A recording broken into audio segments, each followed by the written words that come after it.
Oktober 25, 1944. 6:45 vormittags. East of Samar Island, Philippines. Ensign William Brooks stood on the bridge of the escort carrier USS White Plains, scanning the horizon through morning haze. His anti-submarine patrol had just reported something impossible. Admiral Clifton, Ziggy Sprague, commander of Task Unit 7, Punkt 4, Dry call sign, Taffy Dry, received a message that would change naval history. Enemy surface force of Veer battleships, 7 cruisers and 11 destroyers sighted 20 miles northwest of your task group and closing in on you at 30 knots. Sprague's first reaction was disbelief, then annoyance. Now there's some screwy young aviator reporting part of our own forces, he muttered.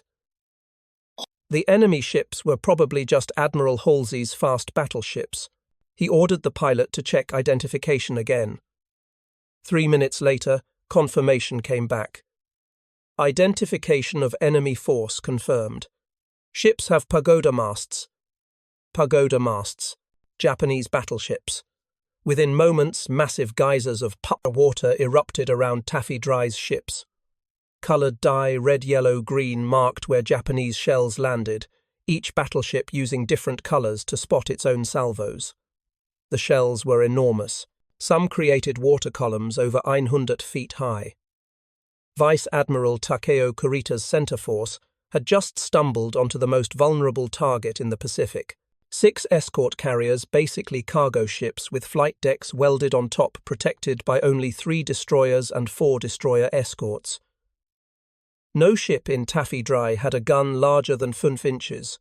The destroyers could barely scratch paint on a Japanese battleship. Against them steamed 4 of the most powerful battleships afloat, 8 cruisers bristling with 8-inch guns and 11 destroyers. Leading Kurita's force was Yamato herself, 72, 000 tons of armour and 18-inch guns, the most powerful battleship ever built. Beside her steamed Nagato, Kongo, and Haruna veteran battleships that had dominated Pacific waters for years. The heavy cruisers Chikuma, Tone, Haguro, and Chokai followed, each mounting 8-inch guns capable of piercing any armour Taffy Dry possessed. The Japanese light cruisers and destroyers added another layer of overwhelming firepower. On paper, this was a massacre waiting to happen. Kurita had caught exactly what he'd been hunting for American carriers supporting MacArthur's invasion of later. His force had slipped through San Bernardino Strait during the night, unopposed, because Admiral Halsey had taken his powerful Third Fleet north, chasing a decoy force of Japanese carriers. The path to the landing beaches lay wide open. All Kurita had to do was brush aside these pathetic escort carriers and their tin can destroyers, American slang for the small, lightly armoured destroyers that the Imperial Japanese Navy openly mocked. Japanese naval doctrine emphasized heavy armour, big guns, and overwhelming firepower. Their officers had been trained to believe in the superiority of battleships and heavy cruisers. Destroyers were useful for torpedo runs and screening duties, but in a surface engagement against capital ships, they were expendable gnats. American destroyers were even worse, smaller than Japanese destroyers, with lighter guns and less sophisticated torpedo systems. The Japanese called them tin cans because their armour was so thin that even destroyer-caliber shells could penetrate their hulls. Commander Ernest Evans, captain of the destroyer USS Johnston, had heard the mockery many times. Japanese radio propaganda had broadcast messages describing American destroyers as paper ships that would burn like matches when real warships engaged them. Japanese Naval Academy instructors taught that American industrial mass production created quantity without quality. Ships built fast and cheap, lacking the craftsmanship and warrior spirit of Imperial Japanese vessels. This arrogance was about to cost them everything. Evans stood on Johnston's bridge as the massive Teeper, Japanese force appeared over the horizon. He was a Cherokee Creek Native American from Oklahoma who had clawed his way up through brutal prejudice to command a destroyer. At his commissioning ceremony 1 year earlier, he had told his crew, "This is going to be a fighting ship. I intend to go in harm's way, and anyone who doesn't want to go along had better get off right now."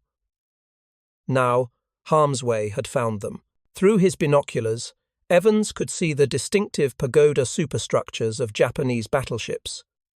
He could see the enormous bulk of Yamato, identifiable by her massive main turrets. He could count the cruisers, their sleek hulls cutting through the water at high speed. Against this armada, Taffy had 6 escort carriers capable of 18 knots maximum speed, 3 Fletcher-class destroyers Johnston, Hole, and Heermann, each displacing 100 tons with 5 5-inch guns and 10 torpedo tubes, and 4 destroyer escorts Samuel B. Roberts, Dennis, Raymond, and John C. Butler, even smaller vessels displacing only 350 tons with just 2 5-inch guns and 3 torpedo tubes. The mathematics were brutally simple. Yamato alone displaced more than all of Taffy escorts combined. One salvo from Yamato's 9,18,1-inch guns threw more steel than all 7 American tin cans could fire in a minute. The Japanese force could make 30 knots. The American carriers could barely manage 18. The range of Japanese heavy guns was over 20 miles. American 5-inch guns were effective to about 7 miles, and their shells couldn't penetrate battleship or heavy cruiser armor anyway. Admiral Sprague had no illusions. He immediately ordered his carriers to head east at maximum speed, launching every available aircraft. He ordered his escorts to lay smoke screens.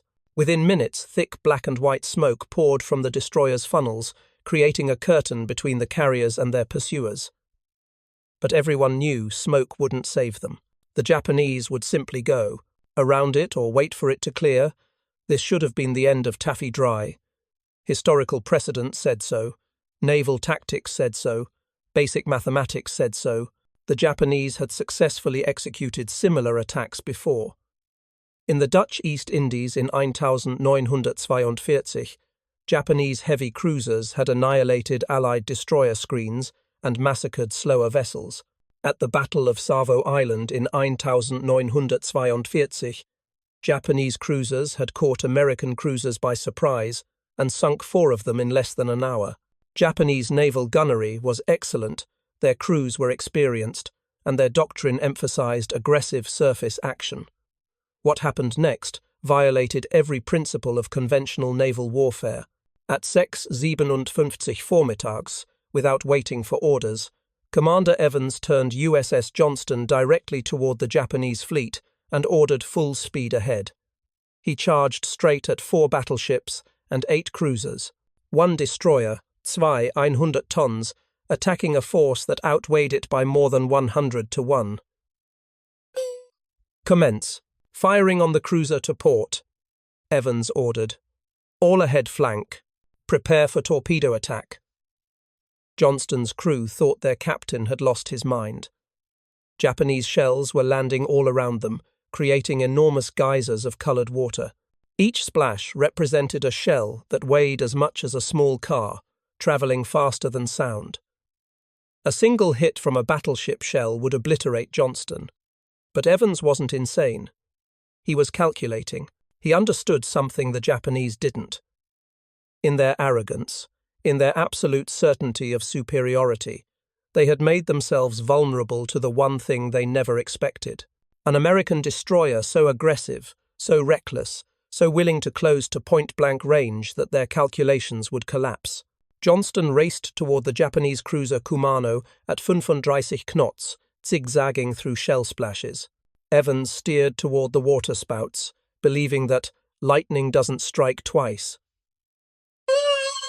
Japanese rangefinders tracked Johnston, but at high speed and close range, hitting a small, maneuvering target was difficult even for excellent gunners.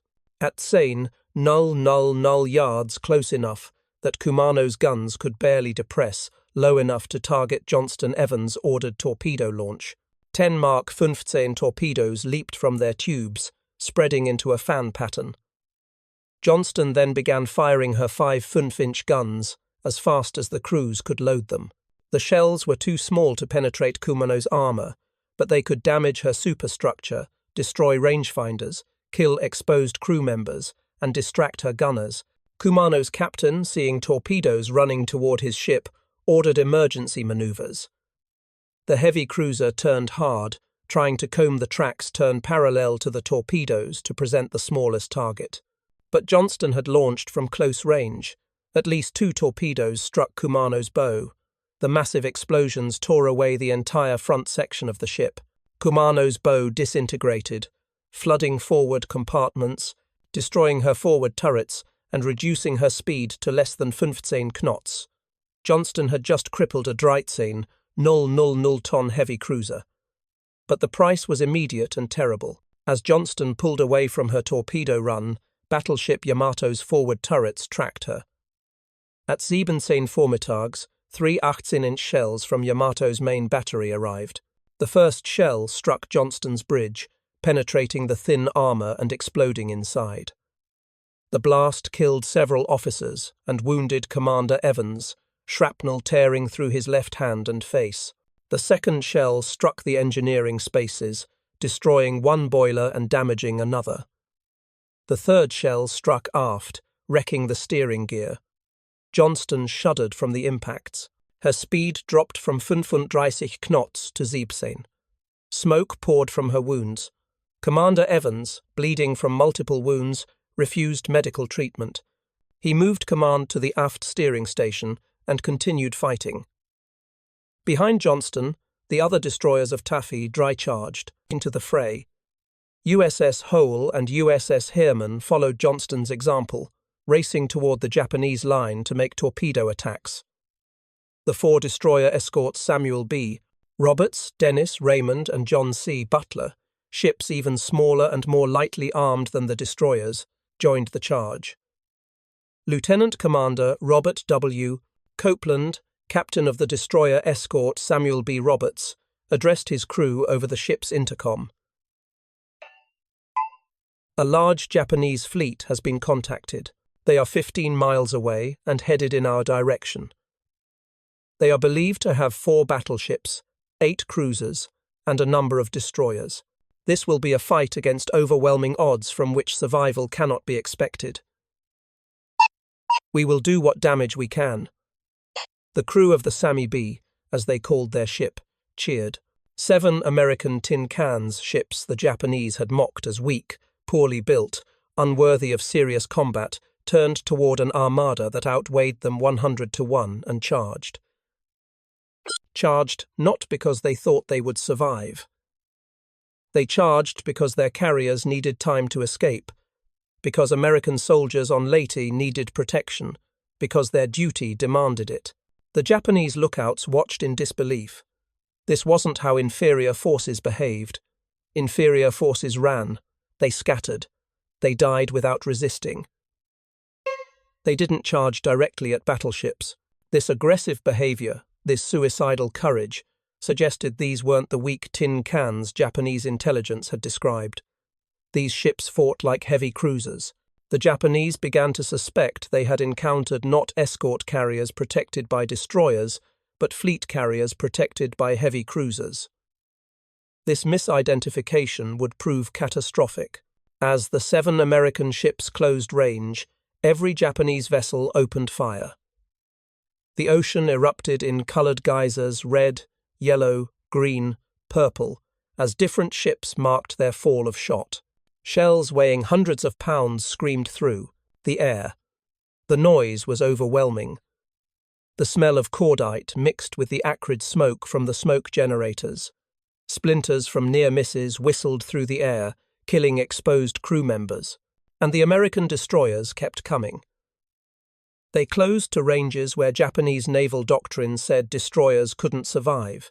They maneuvered with such aggression that Japanese formations had to scatter to avoid torpedoes.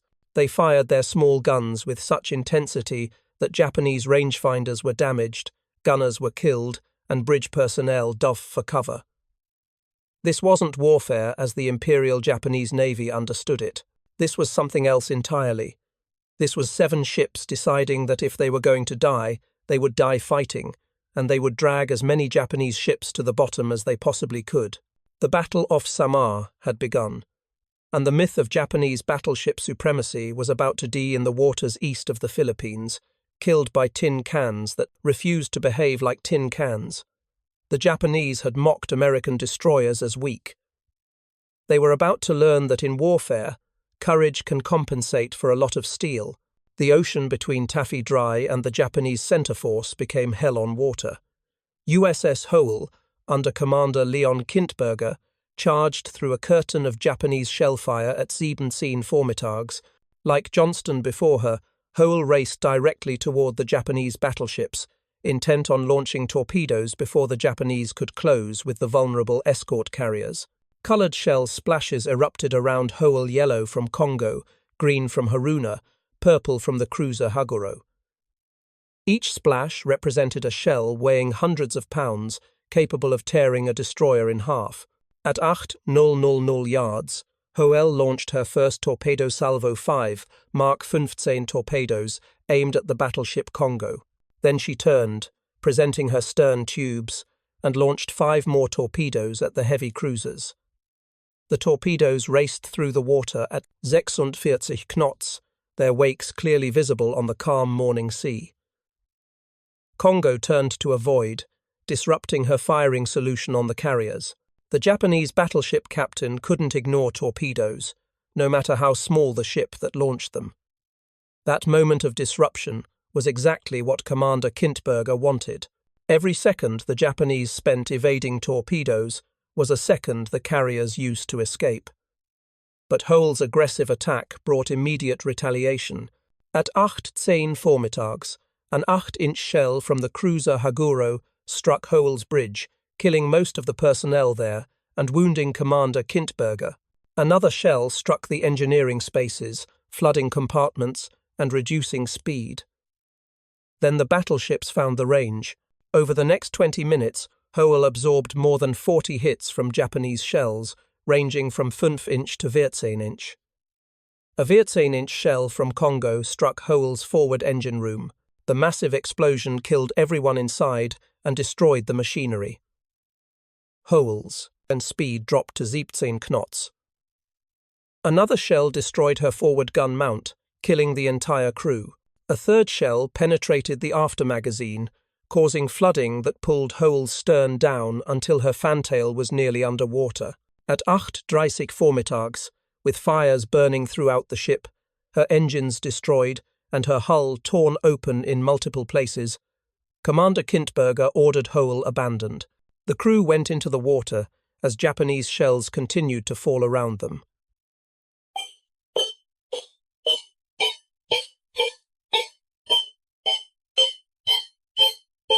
At 8:55 Vormittags, USS Hoel rolled over and sank. Of her crew of 253, only 86 survived.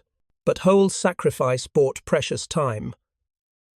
USS Heermann, commanded by Commander Amos Hathaway, executed one of the most audacious destroyer attacks in naval history. At 7:54 Vormittags, Heermann launched her torpedoes at the battleship Haruna from 9,000 yards. Then, instead of retreating behind the smoke screen, Heermann charged directly into the Japanese formation.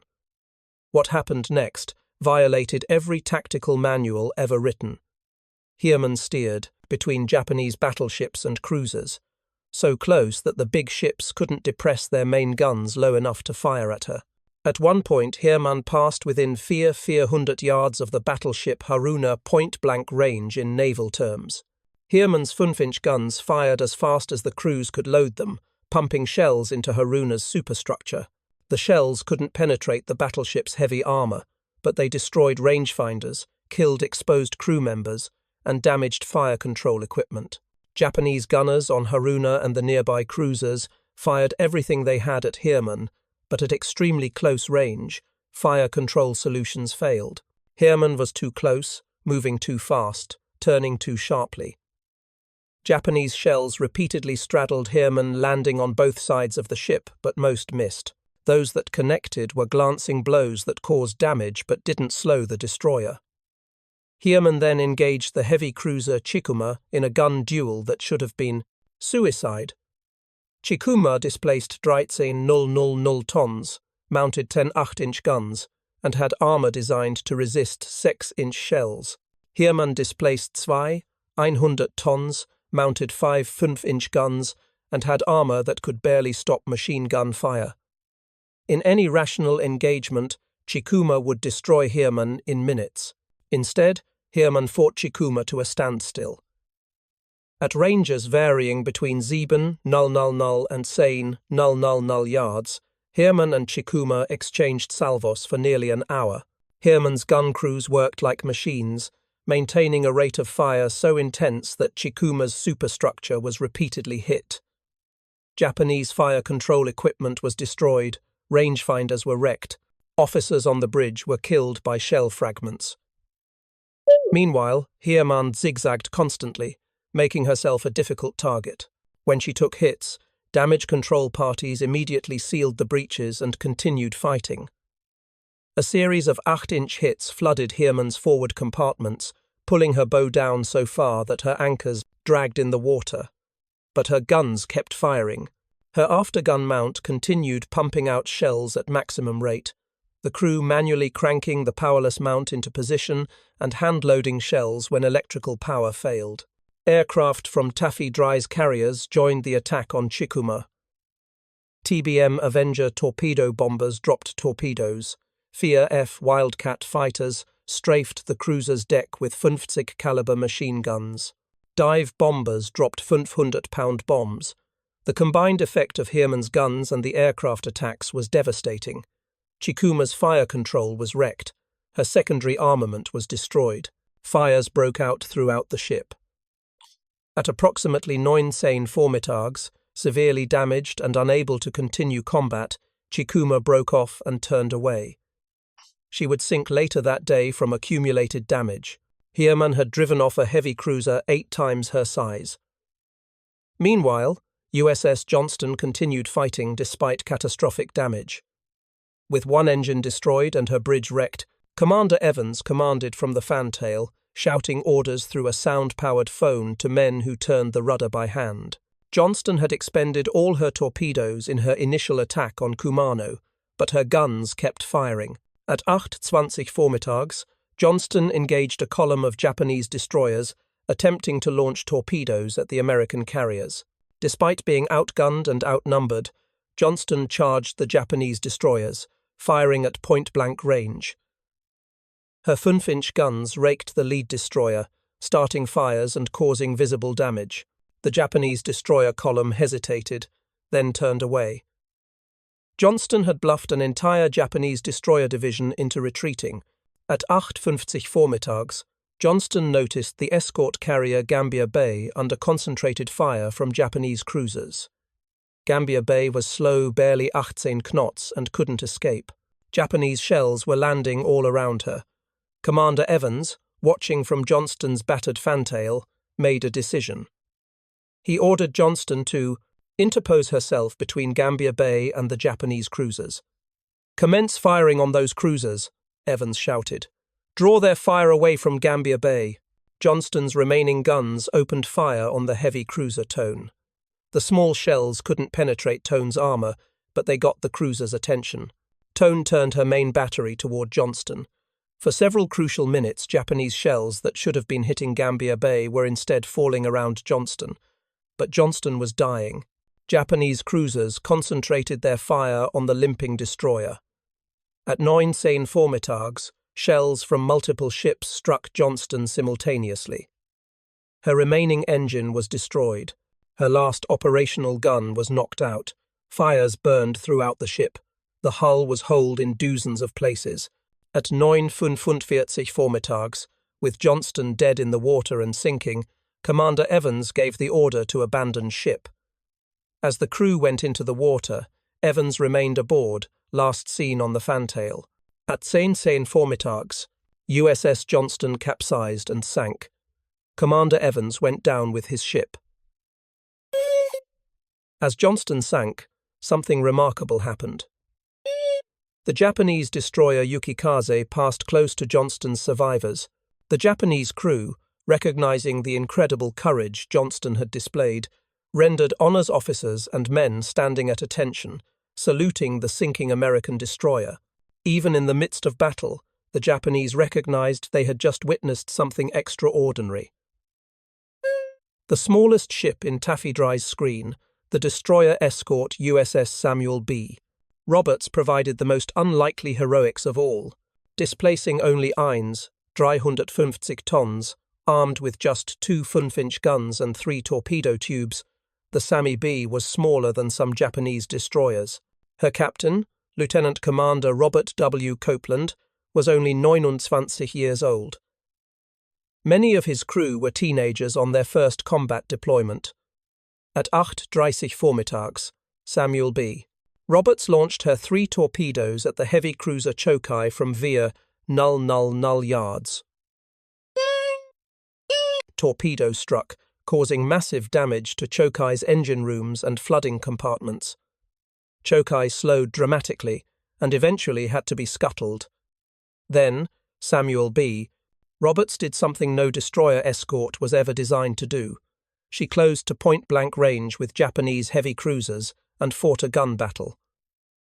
Roberts engaged the cruisers Chikuma and Tone, ships that each displaced 10 times her tonnage, and mounted guns 5 times larger than hers.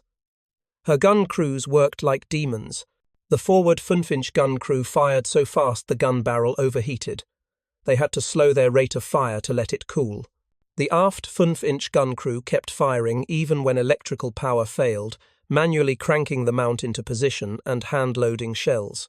At 8:51 vormittags, 3 14-inch shells from the battleship Congo struck Samuel B. Roberts. The massive shells, each weighing over 400 pounds, tore her through the thin hull like paper. One shell struck the port side of the aft engine room, creating a hole 40 feet long and 10 feet wide. The explosion killed everyone in the engine room instantly. Seawater poured in. The ship began to list, but the aft gun crew kept firing. Gunner's mate Dread-class Paul Henry Carr, gun captain of the aft mount, continued loading and firing even as water rose around his position. His gun had already fired 324 rounds, far more than the weapon was designed to sustain. The barrel was so hot it glowed red. At 9 vormittags, a shell exploded inside the aft gun mount. The explosion killed most of the gun crew and mortally wounded Carr. The blast tore a Carr open from neck to groin. As his shipmates tried to help him, Carr, holding his wounds closed with one hand, used his other hand to try to load one final shell into the gun. He begged the surviving crew members to help him fire one more round. Paul Carr died moments later, still trying to load his gun. He was 24 years old. At 9:35 vormittags, with her engine rooms flooded, her hull torn, open, fires burning throughout the ship, Lieutenant Commander Copeland ordered Samuel B. Roberts abandoned. The crew went into the water. At 10:05 vormittags, the destroyer Escort that fought like a battleship rolled over and sank. Of Samuel B. Roberts' crew of 224, only 120 survived. They spent 50 hours in the water before being rescued. During that time, many died from wounds, exposure, or shark attacks, but those who survived carried the memory of what they had done. They had charged into a Japanese fleet, fought ships 10 times their size, and made the enemy pay. 7 American tin cans had done what no one thought possible. They had charged into a force that outweighed them 100 to 1. They had fought ships designed to kill them with a single salvo. They had closed to ranges where their thin armor was no protection at all. 3 destroyers and 1 destroyer escort had been sunk. Over 000 American sailors were dead, but the Japanese center force was in chaos. Their carefully planned attack on the landing beaches had dissolved into a confused melee, where destroyers attacked battleships, where tin cans fought like heavy cruisers, where ships that should have died in the first salvo kept fighting for hours. Vice Admiral Kurita stood on Yamato's bridge, trying to make sense of what was happening. His force had superior firepower, superior armor, superior speed. Yet the Americans were winning. How was that possible? The answer was simple and terrible. Because the Americans refused to accept that they should lose. At 9:11 vormittags, Vice Admiral Takeo Kurita stood on the bridge of the battleship Yamato, watching his carefully planned attack disintegrate into chaos. For nearly 2.5 hours, his center force 4 battleships, 8 cruisers, and 11 destroyers had been engaged in a running battle with what Japanese intelligence had identified as a force of escort carriers and destroyers. But nothing about this battle made sense. Japanese naval doctrine, refined through decades of study and practice, taught that inferior forces retreated. Destroyers didn't charge battleships. Lightly armed escorts didn't engage heavy cruisers in gun duels. Aircraft carriers ran away when surface ships approached. These were fundamental principles, as reliable as gravity. Yet the Americans had violated every principle.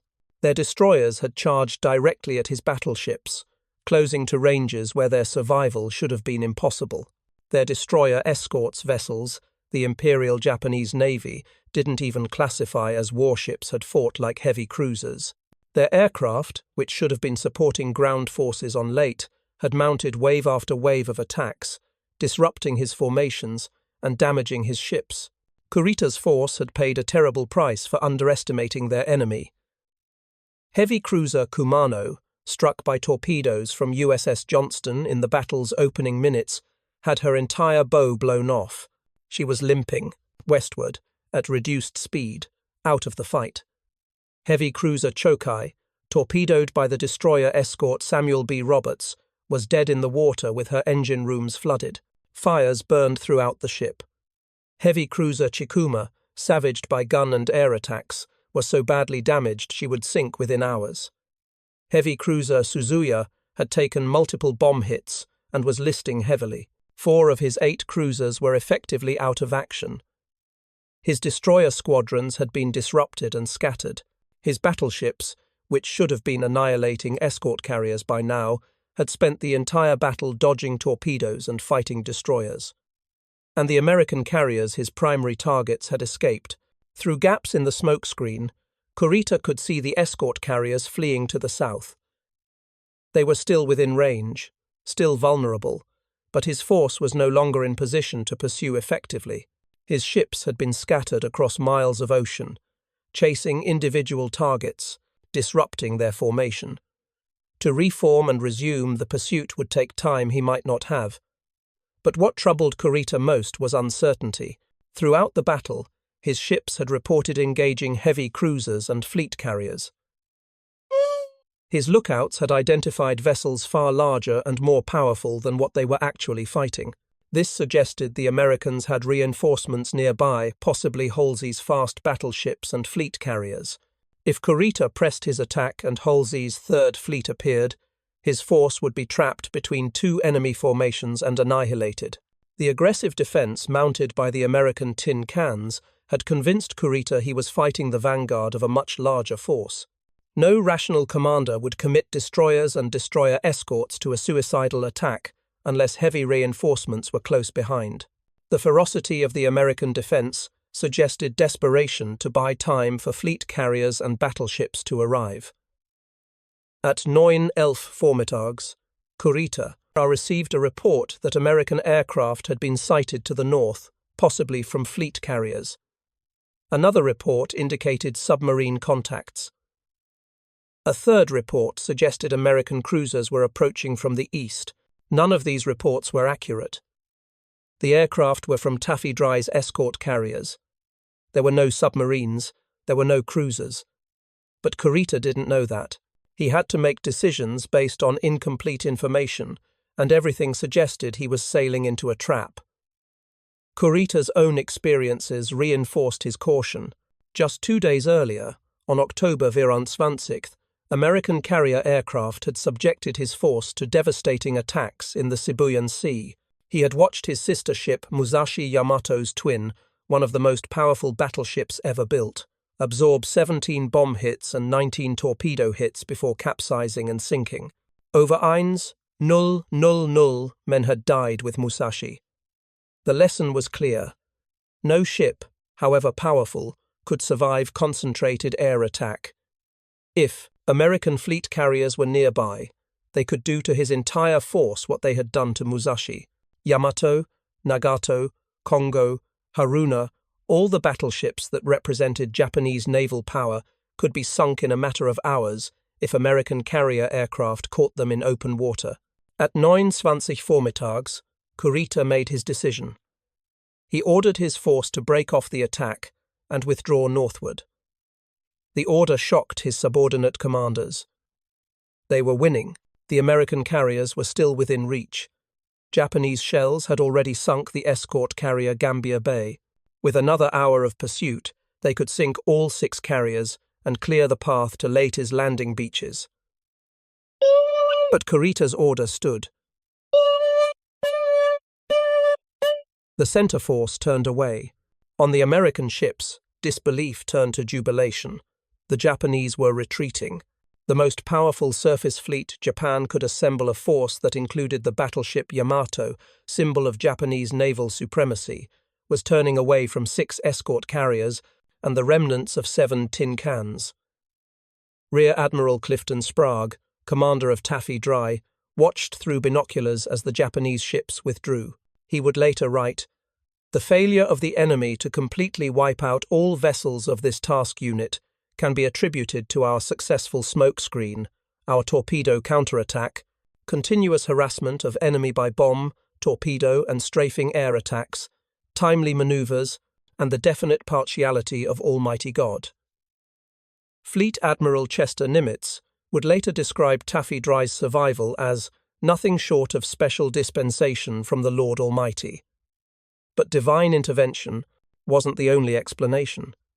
What saved Taffy Dry was the courage of 7 tin can crews who refused to accept the mathematics that said they should die quietly.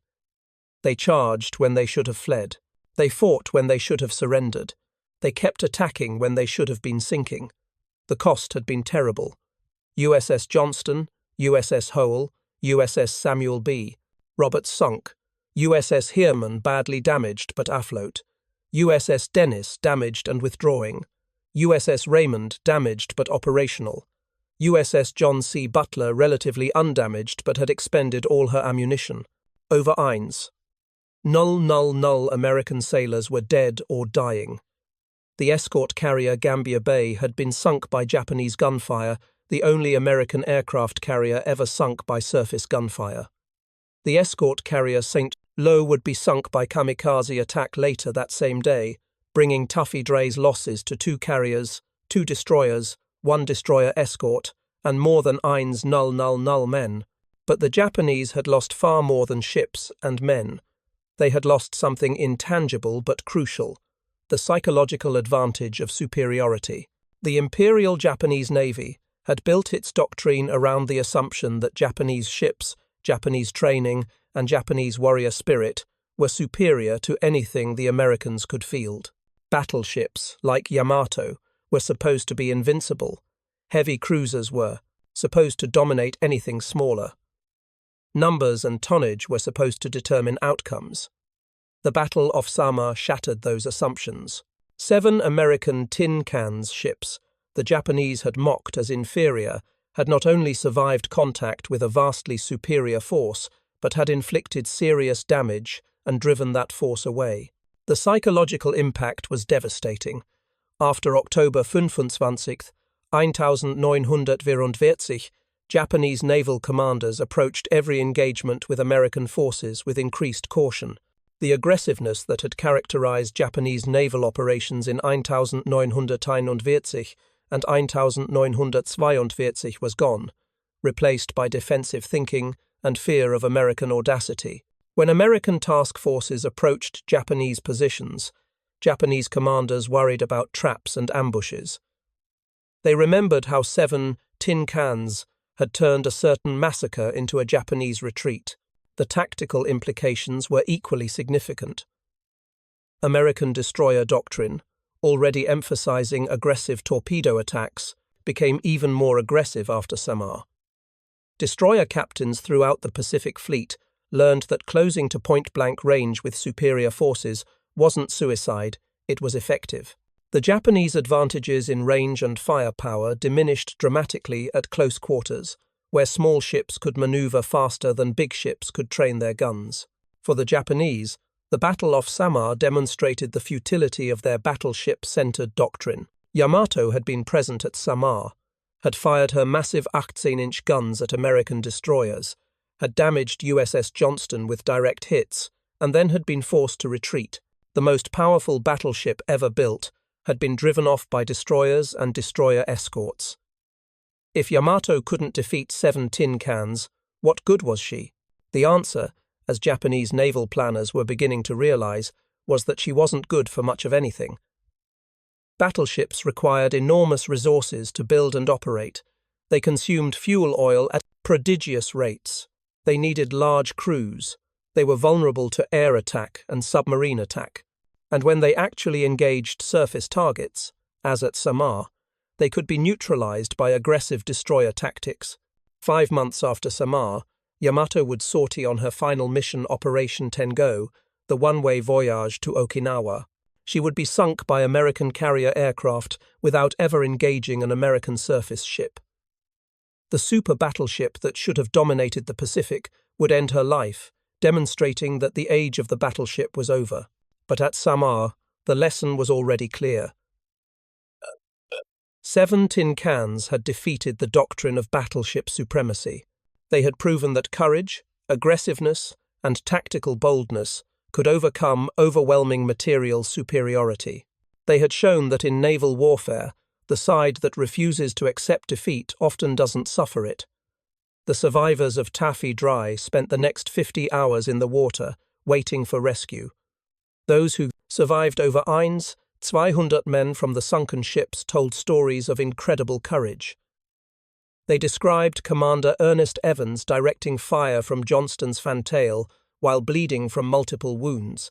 They described gunner's mate Paul Carr dying while trying to load one more shell.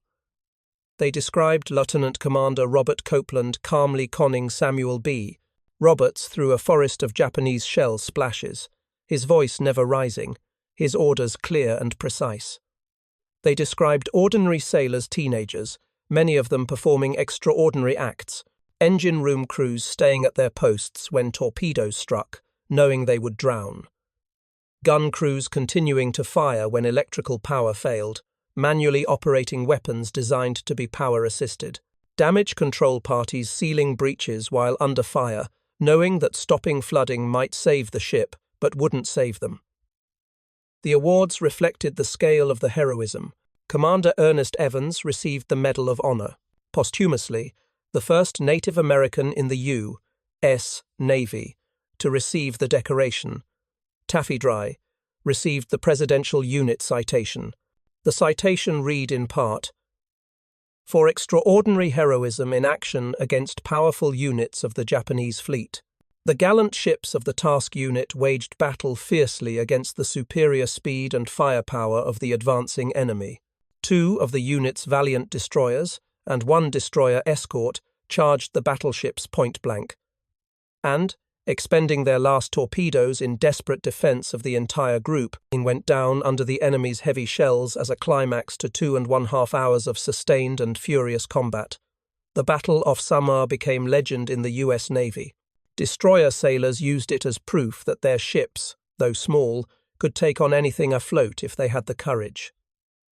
Naval historians cited it as one of the greatest last stands in naval history. Military tacticians studied it as an example of how aggressive action could overcome material inferiority. The Japanese perspective was different, but equally significant. After the war, Japanese naval officers who had fought at Samar described the battle with a mixture of respect and incomprehension. They recognized the incredible courage of the American sailors. They acknowledged the effectiveness of the American tactics, but they struggled to understand how such tactically inferior forces had forced their retreat. The answer, though they found it difficult to articulate, was that the Americans had fought with a desperation and creativity that Japanese doctrine didn't account for. Japanese tactics emphasized discipline, formation integrity, and following established procedures. The Americans at Samar had thrown out the procedures. They had broken formation. They had done everything wrong according to the tactical manuals. And in doing so, they had done everything right. USS Samuel B. Roberts was found in June 2022 by explorer Victor Vescovo, resting at a depth of 22,621 feet, the deepest shipwreck ever discovered.